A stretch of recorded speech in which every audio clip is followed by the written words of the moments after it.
ನಮಸ್ಕಾರ ವೀಕ್ಷಕರೇ, 30 ನಿಮಿಷ 30 ಸುದ್ದಿಗೆ ಸ್ವಾಗತ. ನಾನು ಚೈತ್ರ ರಾಜ್. ವೆಲ್ ವೀಕ್ಷಕರೇ, ದಿನದಲ್ಲಿ ನಡೆದಂತಹ ಪ್ರಮುಖ ಸುದ್ದಿಗಳನ್ನ ಇದೀಗ ಒಂದೊಂದೇ ಫಟಾಫಟ್ ನೋಡ್ತಾ ಹೋಗೋಣ. ಬಿಎಸ್ವೈ ಆಪ್ತ ಉಮೇಶ್ ಮನೆಯಲ್ಲಿ ಐಟಿ ಅಧಿಕಾರಿಗಳ ಶೋಧ ಕಾರ್ಯ ಮುಂದುವರೆದಿದೆ. ಮಧ್ಯಾಹ್ನ 2 ಬ್ಯಾಗ್, 1 ದೊಡ್ಡ ಸೂಟ್ಕೇಸ್ನಲ್ಲಿ ದಾಖಲೆಗಳನ್ನ ತುಂಬಿಕೊಂಡು ವಾಪಸ್ ಆಗಿದ್ರು. ಇದೀಗ ಮತ್ತೆ 3 ಅಧಿಕಾರಿಗಳು ಪರಿಶೀಲನೆ ನಡೆಸ್ತಾ ಇದ್ದು ಮೂಲೆ ಜಾಲಾಡ್ತಿದ್ದಾರೆ. ರಾಜಾಜಿನಗರದ ಬಾಷ್ಯಂ ಸರ್ಕಲ್ ಬಳಿ ಇರುವ ಉಮೇಶ್ ಮನೆಯಲ್ಲಿ ಸತತ 2 ಗಂಟೆಯಿಂದ ತೀವ್ರ ವಿಚಾರಣೆ ನಡೀತಾ ಇದ್ದು ಬಾಗಲಕುಂಟೆಯಲ್ಲಿರೋ ಸೈಟ್, ಸಹಕಾರ ನಗರದ ಮನೆ, ನೆಲಮಂಗಲ ಬಳಿಯ ಪ್ರಾಪರ್ಟಿ ಬಗ್ಗೆ ಮಾಹಿತಿ ಕಲೆ ಹಾಕ್ತಿದ್ದಾರೆ.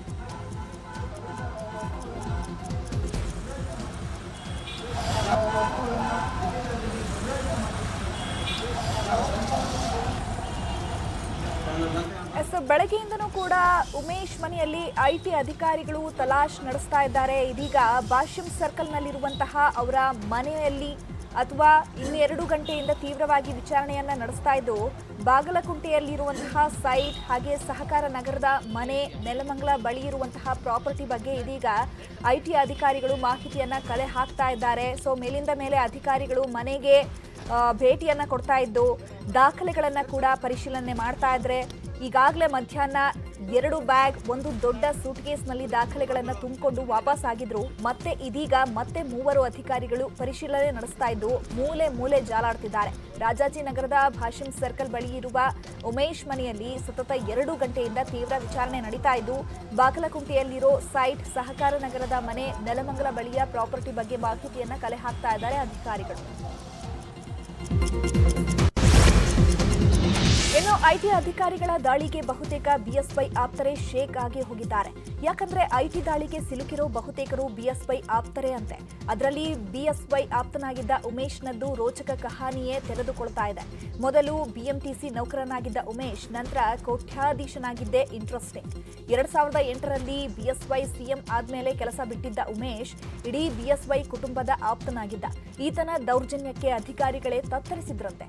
ಬಿಎಸ್ವೈ ಹೇಳಿದ್ರೂ ಈತ ಮಾತ್ರ ಎಲ್ಒಸಿ ತಡೆ ಹಿಡಿತಾ ಇದ್ದಂತೆ. ಉಮೇಶ್ನಿಂದಾಗಿ 4 ಭಾರಿ ಕಂಟಕ ಎದುರಾಗಿದ್ದು ಈತನ ಸಹೋದರ ಪಿಡಿಒ ಮಾಲ್ತೇಶ್, ಉಮೇಶ್ ಸ್ನೇಹಿತ ಅರವಿಂದ್ ಹಾಗೂ ಇನ್ನಿಬ್ಬರಿಗೆ ನಡುಕ ಶುರುವಾಗಿದೆ.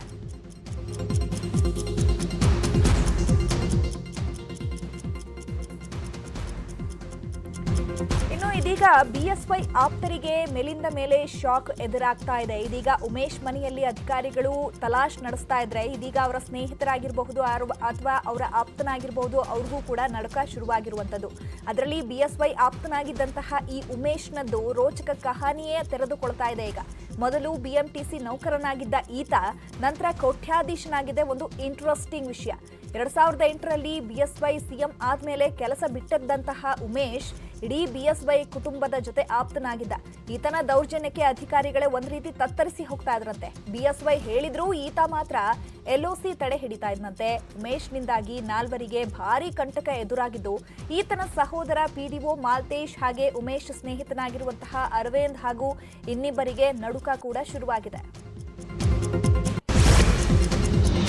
ಬಾಗಲಕೋಟೆಯಲ್ಲಿ ಗುತ್ತಿಗೆದಾರ ಡಿವೈ ಉಪ್ಪಾರ್ ಮನೆಯಲ್ಲಿ ಅಧಿಕಾರಿಗಳು ಪರಿಶೀಲನೆ ನಡೆಸ್ತಾ ಇದ್ದಾರೆ. ಉಪ್ಪಾರ್ ಮನೆಗೆ ಎಂಟ್ರಿ ಕೊಟ್ಟಿರೋ 6 ಐಟಿ ಅಧಿಕಾರಿಗಳು ಮೂಲೆ ಜಾಲಾಡ್ತಿದ್ದಾರೆ. ಅಲ್ಲದೆ ಮನೆಯಲ್ಲಿರೋ 5-6 ಜನರ ವಿಚಾರಣೆ ನಡೆಸ್ತಾ ಇದ್ದಾರೆ. ಇನ್ನು ಐಟಿಗೂ ಮೊದಲೇ ಇವರ ಅಕ್ರಮದ ಬಗ್ಗೆ ಸರ್ಕಾರಕ್ಕೆ ಗೊತ್ತಿತ್ತ ಅನ್ನೋ ಪ್ರಶ್ನೆ ಎದ್ದಿದೆ. ಯಾಕಂದ್ರೆ ಗುತ್ತಿಗೆದಾರ ಡಿವೈ ಉಪ್ಪಾರ್ ವಿರುದ್ಧ ಕ್ರಮ ಕೈಗೊಳ್ಳುವಂತೆ ಪರಿಷತ್ನಲ್ಲೇ ಆಗ್ರಹ ಕೇಳಿ ಬಂದಿತ್ತು. ಅಡು ಇನ್ಫ್ರಾ ಕಂಪನಿ ವಿರುದ್ಧ ಕ್ರಮ ಕೈಗೊಳ್ಳುವಂತೆ ಪರಿಷತ್ ಸದಸ್ಯ ಬಸವರಾಜ್ ಪಾಟೀಲ್ ಇಟಗಿ ಒತ್ತಡವನ್ನ ಹೇರಿದ್ರು. ಇನ್ನು ಬಿಎಸ್ವೈ ಆಪ್ತನ ಮನೆ ಮೇಲಿನ ಐಟಿ ದಾಳಿ ಬಗ್ಗೆ ಸಿಎಂ ಬಸವರಾಜ ಬೊಮ್ಮಾಯಿ ಮೈಸೂರಿನಲ್ಲಿ ಪ್ರತಿಕ್ರಿಯೆ ನೀಡಿದ್ದು, ಐಟಿ ದಾಳಿ ಬಗ್ಗೆ ಏನೂ ಮಾಹಿತಿ ಇಲ್ಲ, ಈ ದಾಳಿಗೂ ಸರ್ಕಾರಕ್ಕೂ ಸಂಬಂಧ ಇಲ್ಲ, ಇದು ಆಡಳಿತದ ಮೇಲೆ ಹೇಗೆ ಪರಿಣಾಮ ಬೀರುತ್ತೆ ಎಂದಿದ್ದಾರೆ. ಗೃಹ ಸಚಿವ ಆರಗ ಜ್ಞಾನೇಂದ್ರ ಸಹ ಪ್ರತಿಕ್ರಿಯೆ ನೀಡಿದ್ದು, ತನಿಖೆ ಆಗ್ತಾ ಇದೆ, ಕಾಯ್ದೆ ಪ್ರಕಾರ ಪರಿಶೀಲನೆ ನಡೆಸ್ತಾ ಇದ್ದಾರೆ, ಐಟಿ ಅವರು ಅವರ ಕೆಲಸವನ್ನ ಮಾಡ್ತಿದ್ದಾರೆ ಅಂತ ಮಾಹಿತಿಯನ್ನ ಕೊಟ್ಟಿದ್ದಾರೆ. ನಾನು ಕೂಡ ನಿಮ್ಮ ಮಾಧ್ಯಮದಲ್ಲೇ ನೋಡಿದ್ದು ಕಾಲಕ್ರಮ ಏನಾಗುತ್ತೆ ಏನು ಐಟಿ ದಾಳಿ ಇದ್ರ ಬಗ್ಗೆ ನಾನು ಏನು ರಿಯಾಕ್ಷನ್ ಕೊಡಲ್ಲ. ಯಾಕಂದ್ರೆ ನನ್ನ ತನಿಖೆ ಆಗ್ತಾ ಇದೆ, ಆಗಿದೆ. ನಾನು ಪ್ರತಿಕ್ರಿಯೆ ಕೊಟ್ಟಿದ್ದು ಸ್ವಾಗತ ತಿರಸ್ಕಾರ ನಮ್ದು ಯಾರು ಕೇಳೋದಿಲ್ಲ, ಕಾಯ್ದೆ ಪ್ರಕಾರ ಅವ್ರು ಮಾಡ್ತಾರೆ, ಅಧಿಕಾರಿಗಳಿಗೆ ಸಂಬಂಧಪಟ್ಟಿದ್ದಾರೆ. ಐಟಿ ದಾಳಿ ಬಗ್ಗೆ ಪ್ರತಿಕ್ರಿಯೆ ನೀಡಿದ ಮಾಜಿ ಸಿಎಂ ಎಚ್ಡಿ ಕುಮಾರಸ್ವಾಮಿ, ಉಪಚುನಾವಣೆ ವೇಳೆ ಬಿಎಸ್ವೈ ಪುತ್ರರ ಜೊತೆಗಿದ್ದವರ ಮೇಲೆ ದಾಳಿ ನಡೆದಿದೆ. ಇದು ಬಿಜೆಪಿಯೊಳಗಿನ ಆಂತರಿಕ ವಿಷಯಕ್ಕೆ ಸಂಬಂಧಿಸಿದಿರಬಹುದು. ಅವರನ್ನ ಹಿಡಿತದಲ್ಲಿಟ್ಕೊಳ್ಳಲು ಐಟಿ ದಾಳಿ ನಡೆದಿರಬಹುದು, ಆದರೆ ನನಗೆ ಅದರ ಬಗ್ಗೆ ಮಾಹಿತಿ ಇಲ್ಲ ಅಂತ ಮಾಹಿತಿಯನ್ನು ಕೊಟ್ಟಿದ್ದಾರೆ. ಐಟಿ ದಾಳಿಯ ಬಗ್ಗೆ ನಂದು ಯಾವುದೇ ರೀತಿ ಪ್ರತಿಕ್ರಿಯೆ ಇಲ್ಲ. ಕಾರಣ, ಭಾಳ ದಿವಸಗಳ ನಂತರ ಅದು ಉಪಚುನಾವಣೆಗಳು ನಡೆಯತಕ್ಕಂಥ ಒಂದು ಸಮಯದಲ್ಲಿ ಪುನಃ ಐಟಿ ದಾಳಿಗಳು ನಡೆದಿರ್ತಕ್ಕಂಥದ್ದು ಬಹುಶಃ ಅವ್ರಿಗೆ ಇರ್ತಕ್ಕಂಥ ಮಾಹಿತಿಗಳ ಆಧಾರದ ಮೇಲೆ ಮಾಡ್ಕೊಂಡಿದ್ದಾರೆ ಏನೋ ಗೊತ್ತಿಲ್ಲ ನನಗೆ. ಯಡಿಯೂರಪ್ಪನವರ ಪುತ್ರರ ಜೊತೆಯಲ್ಲಿ ಕೆಲಸ ನಿರ್ವಹಣೆ ಮಾಡಿದಂಥ ಕಳೆದ 2 ವರ್ಷ ಅವರ ಆತ್ಮೀಯರ ಮನೆಗಳು ರೈಡ್ ಆಗಿರ್ತಕ್ಕಂಥದ್ದು ಎಲ್ಲ ಒಂದು ಕಡೆ ಹಿಂದೆ ಬಿ ಜೆ ಪಿಯ ಒಳಗೆ ಇರತಕ್ಕಂಥ ಆಂತರಿಕ ಒಂದು ವಿಷಯಗಳಿಗೆ ಸಂಬಂಧಪಟ್ಟಂಥ ಸಮಯದಲ್ಲಿ ಈ ರೀತಿಯ ಒಂದು ದಾಳಿ ಮುಖಾಂತರ ಅವರ ಒಂದು ಹಿಡಿತದಲ್ಲಿ ಇಟ್ಕೊಳ್ತಕ್ಕಂಥದ್ದಕ್ಕೆ ನಡೀತಾ ಇದ್ರೂ ಇರ್ಬೋದೇನೋ. ನನಗದು ಅದರ ಬಗ್ಗೆ ಅಂತ ಮಾಹಿತಿ ಇದೆ. ಬಾಲಬ್ರೂಯಿ ಅತಿಥಿ ಗೃಹ ಕೆಡವಿ ಕ್ಲಬ್ ನಿರ್ಮಿಸುವ ಸಂಬಂಧ ಯಥಾಸ್ಥಿತಿ ಕಾಯ್ದುಕೊಳ್ಳಲು ಹೈಕೋರ್ಟ್ ಮಧ್ಯಂತರ ಆದೇಶ ಹೊರಡಿಸಿದೆ. ಬಾಲಬ್ರೂಯಿ ಆವರಣದ ಮರಗಳನ್ನು ಕಡಿಯಬಾರದು. ಬಾಲಬ್ರೂಯಿ ಆವರಣದ ಮರಗಳ ಸರ್ವೆ ನಡೆಸಿ ವರದಿ ಸಲ್ಲಿಸಲು ಹೈಕೋರ್ಟ್ ಸೂಚನೆ ಕೊಟ್ಟಿದೆ. ಕೋರ್ಟ್ ಅನುಮತಿ ಇಲ್ಲದೆ ಮರಗಳನ್ನು ಕಡಿಯುವಂತಿಲ್ಲ ಅಂತ ಹೈಕೋರ್ಟ್ ವಿಭಾಗೀಯ ಪೀಠ ಮಧ್ಯಂತರ ಆದೇಶವನ್ನು ಹೊರಡಿಸಿದೆ. ಸೇವ್ ಬಾಲಬ್ರೂಯಿ ಎಂದು ನ್ಯೂಸ್ 18 ಕನ್ನಡ ಅಭಿಯಾನ ನಡೆಸ್ತಾ ಇತ್ತು. ಹೈಕೋರ್ಟ್ ಆದೇಶದಿಂದ ಅಭಿಯಾನಕ್ಕೆ ಬೆಂಬಲ ಬಂದಂತಾಗಿದೆ.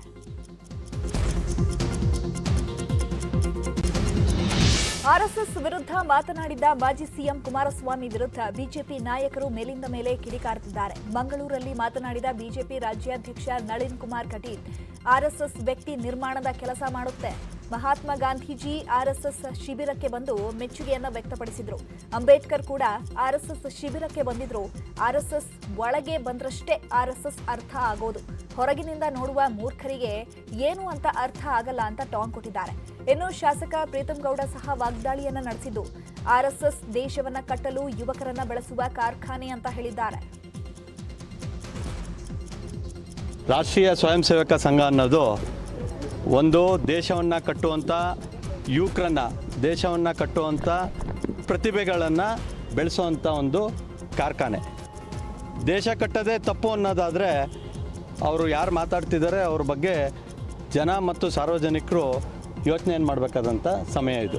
ನಾನು ಕೂಡ ಒಬ್ಬ ಸ್ವಯಂ ಸೇವಕ, ಭಾಳ ಹೆಮ್ಮೆಯಿಂದ ಹೇಳಲಿಕ್ಕೆ ಇಷ್ಟಪಡ್ತೀನಿ. ನಮ್ಮ ಮಾತೃ ಸಂಸ್ಥೆ ಮೇಲೆ ಮಾತಾಡ್ತಿದ್ದಾರೆ ಅಂತೇಳಿ ಹೇಳಿದ್ರೆ ಅವ್ರ ಬಗ್ಗೆ ಭಾಳ ಎಚ್ಚರವಾಗಿರಬೇಕು ಅನ್ನೋದು ನನ್ನೂ ಸೇರಿದಂತೆ ರಾಜ್ಯ ನಾಯಕರು, ರಾಷ್ಟ್ರೀಯ ನಾಯಕರಿಗೂ ಇದೊಂದು ಅವರು ಸಂದೇಶವನ್ನು ಕೊಡ್ತಾ ಇದ್ದಾರೆ. ಅಧಿಕಾರ ಇಲ್ಲದ ಹುಚ್ಚು ಹಿಡಿದು ಅಧಿಕಾರ ಕಳ್ಕೊಂಡಾಗ ಸ್ಥಿಮಿತ ಕಳ್ಕೊಡ್ತಾರೆ ಈ ನಾಯಕರು.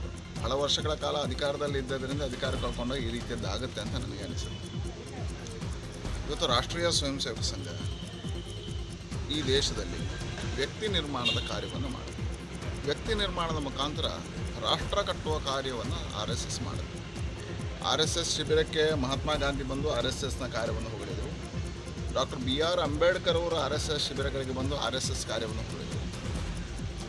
ನೆಹರು ಅವರು ಇದ್ದಾಗಲೂ RSS ಕಾರ್ಯಕ್ಕೆ RSSನ ನಮ್ಮ ಗಣರಾಜ್ಯೋತ್ಸವ ದಿವಸ ಪಥಸಂಚಲನಕ್ಕೆ ಜೋಡಿಸಿರ್ತಕ್ಕಂಥ ಉದಾಹರಣೆಗಳು ಲಾಲ್ ಬಹದ್ದೂರ್ ಶಾಸ್ತ್ರಿ ಕಾಲಘಟ್ಟದಲ್ಲಿ ನಡೆದಿದೆ.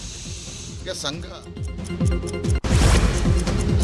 ಅತ್ತ ಆರ್ಎಸ್ಎಸ್ ವಿಚಾರವಾಗಿ ಕಮಲ ನಾಯಕರು ಎಚ್ಡಿಕೆ ವಿರುದ್ಧ ಮುಗಿಬೀಳ್ತಾ ಇರೋ ಹೊತ್ತಲ್ಲೇ ಮಾಜಿ ಸಿಎಂ ಸಿದ್ದರಾಮಯ್ಯ ಮತ್ತೆ ಆರ್ಎಸ್ಎಸ್ ವಿರುದ್ಧ ಗುಡುಗಿದ್ದಾರೆ.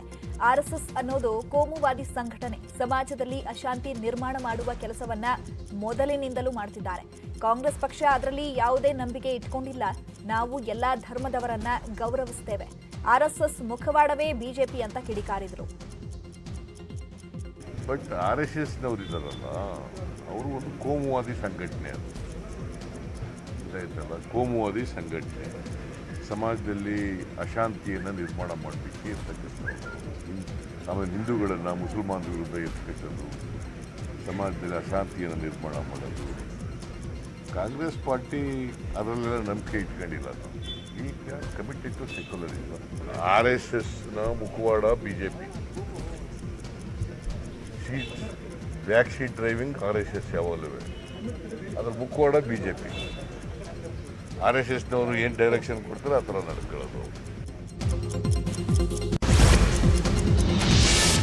ರಾಜ್ಯದಲ್ಲಿ ಉಪಚುನಾವಣೆ ರಣಕಣ ದಿನೇ ದಿನೇ ರಂಗೇರ್ತಾ ಇದೆ. ಘಟಾನುಘಟಿ ನಾಯಕರು ಒಬ್ಬೊಬ್ಬರಾಗಿ ನಾಮಪತ್ರ ಸಲ್ಲಿಸ್ತಾ ಇದ್ದಾರೆ. ಎಂದು ಹಾನಗಲ್ ಕ್ಷೇತ್ರದ ಕಾಂಗ್ರೆಸ್ ಅಭ್ಯರ್ಥಿ ಶ್ರೀನಿವಾಸ್ ಮಾನೆ ನಾಮಪತ್ರ ಸಲ್ಲಿಕೆ ಮಾಡಿದ್ರು. ಈ ವೇಳೆ ಕೆಪಿಸಿಸಿ ಅಧ್ಯಕ್ಷ ಡಿಕೆ ಶಿವಕುಮಾರ್, ಸತೀಶ್ ಜಾರಕಿಹೊಳಿ ಸೇರಿದಂತೆ ಹಲವು ನಾಯಕರು ಭಾಗಿಯಾಗಿದ್ರು. ಉಪಚುನಾವಣೆಯನ್ನ ಮುಂದಿನ ಚುನಾವಣೆಯ ದಿಕ್ಸೂಚಿ ಅಂತ ಹೇಳೋಕ್ಕಾಗಲ್ಲ. ಯಾವುದೇ ಕಾರಣಕ್ಕೂ ಬಿಜೆಪಿ ಸರ್ಕಾರ ಮುಂದುವರಿಯಬಾರದು. ಇದಕ್ಕೆಲ್ಲ ಜನ ಉತ್ತರವನ್ನ ಕೊಡ್ತಾರೆ ಅಂತ ಡಿಕೆಶಿ ಕಿಡಿಕಾರಿದ್ರು. ನಂತರ ಮಾತನಾಡಿದ ಸತೀಶ್ ಜಾರಕಿಹೊಳಿ, ಬಿಜೆಪಿಯಲ್ಲಿ ಹಿಂದೆ ಇದ್ದ ವಾತಾವರಣ ಈಗ ಇಲ್ಲ ಅಂತ ಹೇಳಿದ್ರು. ಯಡಿಯೂರಪ್ಪ ನಾಯಕದಲ್ಲಿ ಮೋದಿ ಅವರ ಗಾಳಿಯಲ್ಲಿ ಕೂಡ ನಾವು ಬಹಳ ಕಡಿಮೆ ಹತ್ರ ಗೆದ್ದಿದ್ವಿ. ಆ ವಾತಾವರಣ ಈಗಿಲ್ಲ. 3 ವರ್ಷಗಳ ನಂತರ ಸಾಕಷ್ಟು ಬದಲಾವಣೆ ಆಗಿದೆ. ಇವಾಗ ಕಾಂಗ್ರೆಸ್ ಗೆಲ್ಲಲಿಕ್ಕೆ ಎಲ್ಲ ನಮ್ಮ ನಾಯಕರು, ಅಧ್ಯಕ್ಷರು, CLP ಅವರು ಶಕ್ತಿ ಮೀರಿ ಪ್ರಯತ್ನ ಮಾಡ್ತಾ ಇದ್ವಿ ಮತ್ತು ನಾಮ ನಿರ್ದೇಶನ ಮಾಡ್ತಾ ಇದ್ವಿ. ಈ ಹಾನಗಲ್ ಸಿಂದಗಿ ಎಲೆಕ್ಷನ್ 2ರಲ್ಲೂ ಕೂಡ ಮತದಾರರು ನಿಮ್ಮ ಆಳ್ತ ಸರಿ ಇಲ್ಲ, ಹಾಸ್ಪಿಟ್ಲಿಗೆ ಕ್ಯೂ ನಿಲ್ಲಿಸಿದ್ರಿ, ಆಕ್ಸಿಜನ್ಗೆ ಕ್ಯೂ ನಿಲ್ಲಿಸಿದ್ರಿ, ಔಷಧಿಗೆ 30ನೇ ತಾರೀಕು ನಡೆಯುವಂಥ ಎಲೆಕ್ಷನ್ನಲ್ಲಿ BJP ವಿರುದ್ಧವಾಗಿ ಕಾಂಗ್ರೆಸ್ನ ಗೆಲ್ಲಿಸಲಿಕ್ಕೆ ಎಲ್ಲ ಥರದ ಅಂತೂ ಇಂತೂ ಅಳೆದು ತೂಗಿ 2 ಕ್ಷೇತ್ರದ ಉಪಚುನಾವಣೆಗೆ ಕಮಲ ಅಭ್ಯರ್ಥಿಯನ್ನ ಘೋಷಣೆ ಮಾಡಿದ್ದಾರೆ. ಹಾವೇರಿ ಜಿಲ್ಲೆ ಹಾನಗಲ್ ಕ್ಷೇತ್ರದಲ್ಲಿ ಮಾಜಿ ಸಿಎಂ ಯಡಿಯೂರಪ್ಪ ಆಪ್ತನಿಗೆ ಟಿಕೆಟ್ ಭಾಗ್ಯ ಒಲಿದಿದೆ. ಮಾಜಿ ಶಾಸಕ ಶಿವರಾಜ್ ಸಜ್ಜನರಗೆ ಬಿಜೆಪಿ ಮಣೆ ಹಾಕಿದೆ.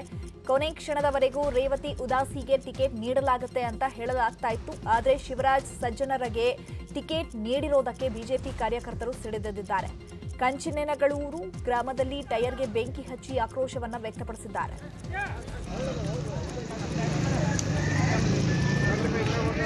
ನಮ್ಮ ತಾಲೂಕಿನವ್ರನ್ನ ಅವರು ಆಯ್ಕೆ ಮಾಡಬೇಕು, ಇದಕ್ಕೆ ಮಾತ್ರ ವಿರೋಧ ಐತಿ. ಯಾರಿಗಾದ್ರೂ ಕೊಡ್ಲಿ, ಸ್ಥಳೀಯ ಟಿಕೆಟ್ ಕೊಡಬೇಕು. ನಮ್ಮ ತಾಲೂಕಿಗೆ ಹೈಕಮಾಂಡಿಗೆ, ಭಾರತೀಯ ಜನತಾ ಪಕ್ಷದ ಹೈಕಮಾಂಡಿಗೆ ಸ್ಥಳೀಯರಿಗೆ ಭಾರತೀಯ ಜನತಾ ಪಕ್ಷಕ್ಕೆ. ವಿಜಯಪುರ ಜಿಲ್ಲೆಯ ಸಿಂದಗಿ ಉಪಚುನಾವಣೆಯಲ್ಲಿ ಮಾಜಿ ಶಾಸಕ ರಮೇಶ್ ಭೂಸನೂರು ಬಿಜೆಪಿ ಟಿಕೆಟ್ ಗಿಟ್ಟಿಸಿಕೊಂಡಿದ್ದಾರೆ. 2008 ಹಾಗೂ 2013ರಲ್ಲಿ ಬಿಜೆಪಿ ಶಾಸಕರಾಗಿದ್ದ ರಮೇಶ್ ಭೂಸನೂರ್ ಕಳೆದ ಚುನಾವಣೆಯಲ್ಲಿ ಸೋಲುಂಡಿದ್ರು. ಈ ಬಾರಿಯೂ ರಮೇಶ್ ಭೂಸನೂರ್ಗೆ ಟಿಕೆಟ್ ನೀಡಲಾಗಿದ್ದು ನಾಳೆ ನಾಮಪತ್ರ ಸಲ್ಲಿಕೆ ಮಾಡಲಿದ್ದಾರೆ. ಈ ಬಗ್ಗೆ ಮಾತನಾಡಿದ ರಮೇಶ್ ಭೂಸನೂರ್, ನಾನು ಶಾಸಕನಾಗಿದ್ದಾಗ ಮಾಡಿದ್ದ ಅಭಿವೃದ್ಧಿ ಕಾರ್ಯಗಳನ್ನ ಮುಂದೆ ಇಟ್ಟುಕೊಂಡು ಮತ ಕೇಳ್ತೇನೆ. ಹೈಕಮಾಂಡ್ ಇಟ್ಟಿರುವ ಭರವಸೆಯನ್ನ ಉಳಿಸಿಕೊಳ್ತೇನೆ ಅಂತ ಹೇಳಿದ್ದಾರೆ.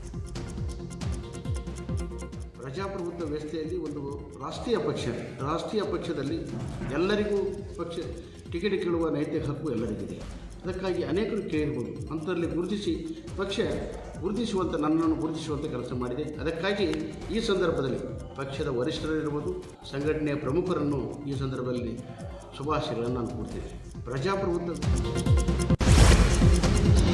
ಇನ್ನು ಸಿಂದಗಿ ಕ್ಷೇತ್ರದ ಜೆಡಿಎಸ್ ಅಭ್ಯರ್ಥಿ ನಾಸಿಯಾ ಶಕೀಲ್ ಅಂಗಡಿ ಕೂಡ ಇಂದು ನಾಮಪತ್ರ ಸಲ್ಲಿಸಿದ್ದಾರೆ. ಈ ವೇಳೆ ಮಾಜಿ ಸಿಎಂ ಕುಮಾರಸ್ವಾಮಿ, ಶಾಸಕ ಬಂಡೆಪ್ಪ ಕಾಶಂಪೂರ್ ಸೇರಿದಂತೆ ಹಲವು ನಾಯಕರು ಭಾಗಿಯಾಗಿದ್ದರು. ಈ ವೇಳೆ ಮಾತನಾಡಿದ ಎಚ್ಡಿಕೆ ಕಾಂಗ್ರೆಸ್ ವಿರುದ್ಧ ಹರಿಹಾಯ್ದರು. ಕಾಂಗ್ರೆಸ್ ಪಕ್ಷದ ಬಣ್ಣ ಬಯಲು ಮಾಡಲು ಮುಸ್ಲಿಂ ಅಭ್ಯರ್ಥಿಗಳನ್ನ ಕಣಕ್ಕೆ ಇಳಿಸಿದ್ದೇವೆ. ಕಾಂಗ್ರೆಸ್ನ ಕೀಳು ಮಟ್ಟದ ರಾಜಕೀಯ ಇಲ್ಲಿಗೆ ನಿಲ್ಲಬೇಕು ಅಂತ ಆಕ್ರೋಶವನ್ನ ವ್ಯಕ್ತಪಡಿಸಿದರು. ಇವತ್ತಿನ ನಾಮಪತ್ರ ಸಲ್ಲಿಕೆಯ ಕಾರ್ಯಕ್ರಮದಲ್ಲಿ ನಮ್ಮ ಪಕ್ಷದ ಅಭ್ಯರ್ಥಿ ನಾಜಿಯಾ ಶಕೀಲ್ ಅಂಗಡಿಯವರ ಪರವಾಗಿ ನಾನು, ಬಂಡಪ್ಪನವರು, ನಮ್ಮ ಪಾಟೀಲರು ಎಲ್ಲ ಇವತ್ತಿನ ಪ್ರಜ್ವಲ್ ರೇವಣ್ಣವರು ಬಂದಿದ್ದಾರೆ. ಇಂಡಿಗೆ ಕಳಿಸಿದ್ದೀನಿ. ಇವತ್ತು ನಾವು ಈ ಕ್ಷೇತ್ರದಲ್ಲಿ ಅಭ್ಯರ್ಥಿ ಮಾಡಿರ್ತಕ್ಕಂಥದ್ದು ಯಾರೋ ಕೆಲಸಕ್ಕೆ ಬಾರದೇ ಇರತಕ್ಕಂಥ ಅಭ್ಯರ್ಥಿ ಅಲ್ಲ. ಇವರು MA ಪದವೀಧರರಿದ್ದಾರೆ. ನಮ್ಮ ಪಕ್ಷದಲ್ಲಿ ನಾವು ಅಭ್ಯರ್ಥಿಗಳನ್ನು ಆಯ್ಕೆ ಮಾಡ್ತಕ್ಕಂಥದ್ದು ಕಾಂಗ್ರೆಸ್ ನಾಯಕರ ಅನುಮತಿ ಪಡೆದು ನಾನು ಮಾಡಬೇಕೆ? BJPಯ ಇಂಥ ಒಂದು ಕೆಟ್ಟ ಸರ್ಕಾರ ಬರಬೇಕಾದ್ರೆ ಮೂಲ ಕಾರಣ ಪುರುಷರು ಕಾಂಗ್ರೆಸ್ ನಾಯಕರೇ. ಮುಂಬೈ ಡ್ರಗ್ಸ್ ಕೇಸ್ನಲ್ಲಿ ಜೈಲು ಸೇರಿರೋ ನಟ ಶಾರುಖ್ ಪುತ್ರ ಆರ್ಯನ್ ಖಾನ್ ಭವಿಷ್ಯ ಕೆಲವೇ ಹೊತ್ತಲ್ಲಿ ನಿರ್ಧಾರವಾಗುತ್ತೆ. ಇಂದಾದರೂ ಬೇಲ್ ಸಿಗುತ್ತಾ ಇಲ್ಲ ಮತ್ತೆ ಜೈಲು ವಾಸನ ಅನ್ನೋದು ಕೆಲವೇ ಕ್ಷಣಗಳಲ್ಲಿ ಗೊತ್ತಾಗಲಿದೆ. ಶಾರುಖ್ ಪುತ್ರ ಸೇರಿದಂತೆ 8 ಆರೋಪಿಗಳ ಕಸ್ಟಡಿ ಅವಧಿ ಇಂದಿಗೆ ಮುಗಿದಿರೋದ್ರಿಂದ ಕೋರ್ಟ್ಗೆ ಹಾಜರುಪಡಿಸಲಾಗಿದೆ. ಆರೋಪಿಗಳ ಮತ್ತಷ್ಟು ವಿಚಾರಣೆ ನಡೆಸೋದು ಇರೋದ್ರಿಂದ ಮತ್ತೆ ತಮ್ಮ ಕಸ್ಟಡಿಗೆ ನೀಡುವಂತೆ NCB ಅಧಿಕಾರಿಗಳು ಮನವಿ ಮಾಡಿದ್ದಾರೆ. ನಾರಾಯಣಪುರ ಡ್ಯಾಂನ ಹಿನ್ನೀರಿನಲ್ಲಿ ಮುಳುಗಿ ಸಾವನ್ನಪ್ಪಿದ್ದ ವ್ಯಕ್ತಿಯ ಮೃತದೇಹ ಹುಡುಕಲು ಹೋಗಿ ಮತ್ತೆ 3 ಮೃತಪಟ್ಟಿರೋ ಹೃದಯ ವಿದ್ರಾವಕ ಘಟನೆ ನಡೆದಿದೆ. ಬಾಗಲಕೋಟೆ ಜಿಲ್ಲೆಯ ಧನ್ನೂರ ಗ್ರಾಮದ ನಾರಾಯಣಪುರ ಡ್ಯಾಂನ ಹಿನ್ನೀರಿನಲ್ಲಿ ಈ ದುರ್ಘಟನೆ ಸಂಭವಿಸಿದೆ. ಬೋಟ್ ಮೂಲಕ ವ್ಯಕ್ತಿಯ ಮೃತದೇಹ ಹುಡುಕಲು 3 ತೆರಳಿದ್ರು. ಈ ವೇಳೆ ವಿದ್ಯುತ್ ಸ್ಪರ್ಶವಾಗಿದ್ದು 3 ಸಾವನ್ನಪ್ಪಿದ್ದಾರೆ. ಮೃತರ ಸಂಬಂಧಿಕರ ಆಕ್ರಂದನ ಮುಗಿಲು ಮುಟ್ಟಿತ್ತು. ಮೃತರನ್ನ 70 ವರ್ಷದ ಶಿವಪ್ಪ, 30 ವರ್ಷದ ಶರಣಪ್ಪ, 35 ವರ್ಷದ ಯಮನಪ್ಪ, 29 ವರ್ಷದ ಪರಸಪ್ಪ ಅಂತ ಗುರುತಿಸಲಾಗಿದೆ.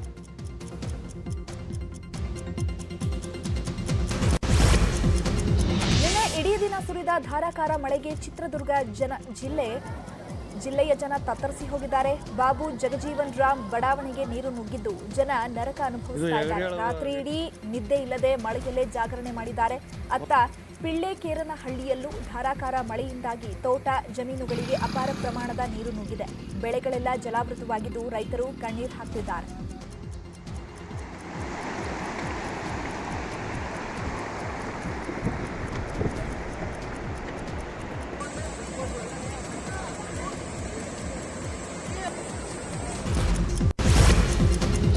ಅತ್ತ ತುಮಕೂರು ಜಿಲ್ಲೆಯಲ್ಲೂ ಮಳೆ ಅಬ್ಬರ ಹೇಳತೀರದಾಗಿದೆ. ಪರ್ವತ ಮಲ್ಲಿಕಾರ್ಜುನ ಸ್ವಾಮಿ ಬೆಟ್ಟದ ಮೇಲಿಂದ ನೀರು ಧುಮ್ಮಿಕ್ತಾ ಇದ್ದು ನೋಡೋಕೆರಡು ಕಣ್ಣು ಸಾಲದು. ಇನ್ನು ತುರುವೇಕೆರೆ ತಾಲೂಕಿನ ಕೆರೆಗಳಿಗೆ ಹೇಮಾವತಿ ನೀರು ಬಿಡುಗಡೆ ಮಾಡಿರೋದ್ರಿಂದ ಕೆರೆಗಳೆಲ್ಲ ತುಂಬಿ ಹರಿತಾ ಇವೆ. 10 ವರ್ಷಗಳಿಂದ ನೀರಿಲ್ಲದೆ ಬರಡಾಗಿದ್ದ ಮಲಘಟ್ಟ, ಚೆಂಗಾವಿ, ಎಡಗೂರು, ಮಾವಿನಹಳ್ಳಿ ಕೆರೆಗಳಿಗೆ ಜೀವ ಕಳೆ ಬಂದಿದೆ.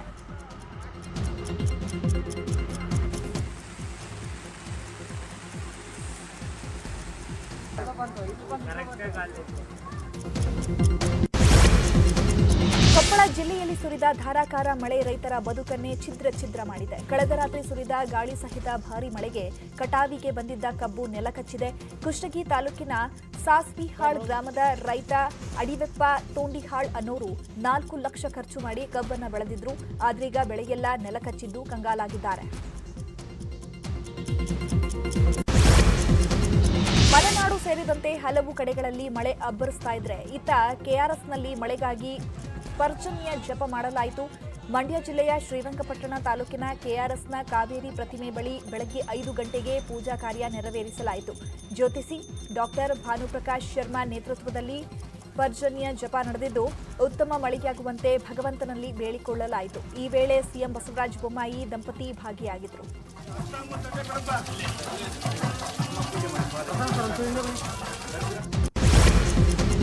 ಬೆಳಗಾವಿ ಜಿಲ್ಲೆಯ ಚಿಕ್ಕೋಡಿ ತಾಲೂಕಿನ ನೆರೆ ಸಂತ್ರಸ್ತರ ಸಂಕಷ್ಟ ತಪ್ಪೋ ಹಾಗೆ ಕಾಣಿಸ್ತಾ ಇಲ್ಲ. ಪ್ರವಾಹದಲ್ಲಿ ಮನೆ ಕಳ್ಕೊಂಡು ತಿಂಗಳುಗಳೇ ಕಳೆದರೂ ಪರಿಹಾರ ಸಿಕ್ಕಿಲ್ಲ ಅಂತ ಕೃಷ್ಣಾ ತೀರದ ಜುಗುಳ, ಮಂಗಾವತಿ, ಶಾಪುರ, ಮಳವಾಡ ಗ್ರಾಮಸ್ಥರು ಪ್ರತಿಭಟನೆ ನಡೆಸ್ತಾ ಇದ್ರು. ನೆರೆ ಬಂದಾಗ ಪರಿಹಾರ ನೀಡುವ ಭರವಸೆ ನೀಡಿದ್ದು ಬಿಟ್ರೆ ಬೇರೇನೂ ಸಿಕ್ಕಿಲ್ಲ. ಮನೆ ಮಂಜೂರು ಮಾಡೋದಕ್ಕೆ ಗ್ರಾಮ ಪಂಚಾಯಿತಿ ಅಧಿಕಾರಿಗಳು ತಾರತಮ್ಯ ಮಾಡುತ್ತಿದ್ದಾರೆ. ಲಾಗಿನ್ ಶುರುವಾಗಿದ್ರೂ ಮನೆ ಮಂಜೂರಾತಿಗೆ ತಾಲೂಕಾಡಳಿತ ಮುಂದಾಗ್ತಾ ಇಲ್ಲ ಅಂತ ಆರೋಪಿಸಿದ್ದಾರೆ.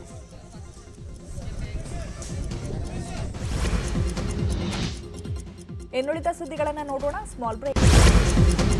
ಸಿಎಂ ಆದವರು ಚಾಮರಾಜನಗರಕ್ಕೆ ಬಂದ್ರೆ ಸ್ಥಾನ ಕಳೆದುಕೊಳ್ತಾರೆ ಅನ್ನೋ ಹಣೆಪಟ್ಟಿಯನ್ನ ಕಳಚೋ ನಿಟ್ಟಿನಲ್ಲಿ ಸಿಎಂ ಬಸವರಾಜ ಬೊಮ್ಮಾಯಿ ಮಹತ್ವದ ಹೆಜ್ಜೆ ಇಟ್ಟಿದ್ದಾರೆ.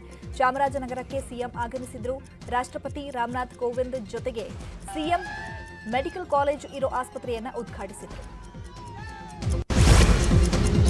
ಇನ್ನು ನಾಳೆ ರಾಷ್ಟ್ರಪತಿ ರಾಮನಾಥ್ ಕೋವಿಂದ್ ಚಿಕ್ಕಮಗಳೂರು ಜಿಲ್ಲೆಯ ಶೃಂಗೇರಿಗೆ ಭೇಟಿ ನೀಡುತ್ತಿರೋದ್ರಿಂದ ಇಂದು ಮತ್ತು ನಾಳೆ ಶೃಂಗೇರಿ ಪಟ್ಟಣವನ್ನ ಬಂದ್ ಮಾಡಿ ಜಿಲ್ಲಾಡಳಿತ ಆದೇಶವನ್ನು ಹೊರಡಿಸಿದೆ. ಅಂಗಡಿ ಮುಂಗಟ್ಟುಗಳನ್ನ ಬಂದ್ ಮಾಡುವಂತೆ ಸೂಚನೆ ನೀಡಿರೋದಕ್ಕೆ ವ್ಯಾಪಾರಸ್ಥರು ಅಸಮಾಧಾನ ವ್ಯಕ್ತಪಡಿಸುತ್ತಿದ್ದಾರೆ. ಬಿಜೆಪಿ ರಾಷ್ಟ್ರೀಯ ಕಾರ್ಯಕಾರಿ ಸಮಿತಿ ಸದಸ್ಯರನ್ನ ರಾಷ್ಟ್ರೀಯ ಅಧ್ಯಕ್ಷ ಜೆಪಿ ನಡ್ಡಾ ಘೋಷಣೆ ಮಾಡಿದ್ದಾರೆ. ರಾಷ್ಟ್ರೀಯ ಕಾರ್ಯಕಾರಿ ಸಮಿತಿಯಲ್ಲಿ ಹೊಸದಾಗಿ 80 ಜನರಿಗೆ ಸ್ಥಾನ ನೀಡಲಾಗಿದೆ. ರಾಜ್ಯದಿಂದ ಹೊಸದಾಗಿ ಬಸವರಾಜ ಬೊಮ್ಮಾಯಿ, ಪ್ರಹ್ಲಾದ್ ಜೋಶಿ, ಲಕ್ಷ್ಮಣ ಸವದಿ, ಗೋವಿಂದ ಕಾರಜೋಳ, ತೇಜಸ್ವಿ ಸೂರ್ಯ ಸೇರ್ಪಡೆಯಾಗಿದ್ದಾರೆ. ಕೋಲಾರದ ಕೆಜಿಎಫ್ ಮಾರಿಕೊಪ್ಪ ಗ್ರಾಮ ಪಂಚಾಯಿತಿ ಕಚೇರಿಯ ಹಿಂಭಾಗದ 7 ಎಕರೆ ಜಮೀನು ಕಬಳಿಸಲು ಗ್ರಾಮ ಪಂಚಾಯಿತಿ ಅಧಿಕಾರಿಗಳೇ ನಕಲಿ ದಾಖಲೆ ಸೃಷ್ಟಿಸಿದ್ದಾರೆ ಅನ್ನೋ ಆರೋಪ ಕೇಳಿಬಂದಿದೆ. ಒಂದೇ ಕುಟುಂಬದ 15 ಮಂದಿಗೆ ಗ್ರಾಮ ಠಾಣಾ ಜಮೀನಿನಲ್ಲಿ ನಿವೇಶನಗಳನ್ನು ಹಂಚಿಕೆ ಮಾಡಿದ್ದಾರಂತೆ. ಇನ್ನುಳಿದ 5 ಪ್ರಮುಖ ಸುದ್ದಿಗಳನ್ನು ನೋಡೋಣ ಬ್ರೇಕ್ ಆದ್ಮೇಲೆ. Welcome back. ಉಳಿದ ಸುದ್ದಿಗಳನ್ನು ನೋಡೋಣ. ಕೊರೋನಾ ಮೂರನೇ ಅಲೆಯ ಆತಂಕ ಇದ್ರೂ ರಾಜಕಾರಣಿಗಳು ಮಾತ್ರ ಬುದ್ಧಿ ಕಲಿತಿಲ್ಲ. ಹಾಸನದಲ್ಲಿ ಎಂಎಲ್ಸಿ ಗೋಪಾಲಸ್ವಾಮಿ ಅದ್ದೂರಿಯಾಗಿ ಹುಟ್ಟುಹಬ್ಬ ಆಚರಿಸಿಕೊಂಡಿದ್ದಾರೆ. ದಕ್ಷಿಣ ಕನ್ನಡದ ಹಲವು ದೇವಸ್ಥಾನಗಳಲ್ಲಿ ವಸ್ತ್ರ ಸಂಹಿತೆ ಜಾರಿ ಮಾಡಲಾಗಿದೆ. ಕಟೀಲು ದುರ್ಗಾ ಪರಮೇಶ್ವರಿ, ಪೊಳಲಿ ರಾಜರಾಜೇಶ್ವರಿ ದೇವಸ್ಥಾನದಲ್ಲಿ ವಸ್ತ್ರ ಸಂಹಿತೆ ಜಾರಿ ಮಾಡಲಾಗಿದೆ. ಬೆಂಗಳೂರಿನ ಸಾಗರ್ ಆಸ್ಪತ್ರೆಯಲ್ಲಿ ಅಪರೂಪದ ಶಸ್ತ್ರಚಿಕಿತ್ಸೆಯನ್ನ ಯಶಸ್ವಿಯಾಗಿ ಮಾಡಲಾಗಿದೆ. ಪಿತ್ತ ಜನಕಾಂಗದಲ್ಲಿ ಶೇಖರಣೆಯಾಗಿದ್ದ ಕಲ್ಲುಗಳನ್ನು ವೈದ್ಯರು ಯಶಸ್ವಿ ಚಿಕಿತ್ಸೆ ಮೂಲಕ ಹೊರತೆಗೆದಿದ್ದಾರೆ. 2021 ಫೋರ್ಬ್ಸ್ ಇಂಡಿಯಾ ಭಾರತದ ಅಗ್ರ 100 ಶ್ರೀಮಂತರ ಪಟ್ಟಿಯನ್ನು ಬಿಡುಗಡೆ ಮಾಡಿದೆ. ಶ್ರೀಮಂತರ ಪಟ್ಟಿಯಲ್ಲಿ ಮುಖೇಶ್ ಅಂಬಾನಿ ಮೊದಲ ಸ್ಥಾನದಲ್ಲಿದ್ದಾರೆ. ಅಗ್ರ ಸ್ಥಾನದಲ್ಲಿರುವ ಮುಖೇಶ್ ಅಂಬಾನಿ ಅವರ ನಿವ್ವಳ ಆಸ್ತಿ ಮೌಲ್ಯ 92.7 ಬಿಲಿಯನ್ ಅಮೆರಿಕನ್ ಡಾಲರ್ ಆಗಿದೆ. ಟಾಲಿವುಡ್ನ ಯಂಗ್ ರೆಬಲ್ ಸ್ಟಾರ್ ಬಾಹುಬಲಿ ಖ್ಯಾತಿಯ ಪ್ರಭಾಸ್ ತಮ್ಮ 25ನೇ ಚಿತ್ರವನ್ನು ಅನೌನ್ಸ್ ಮಾಡಿದ್ದಾರೆ. ನಟ ಪ್ರಭಾಸ್ 25ನೇ ಚಿತ್ರ ಸ್ಪಿರಿಟ್ 8 ಭಾಷೆಗಳಲ್ಲಿ ನಿರ್ಮಾಣವಾಗಲಿದೆ.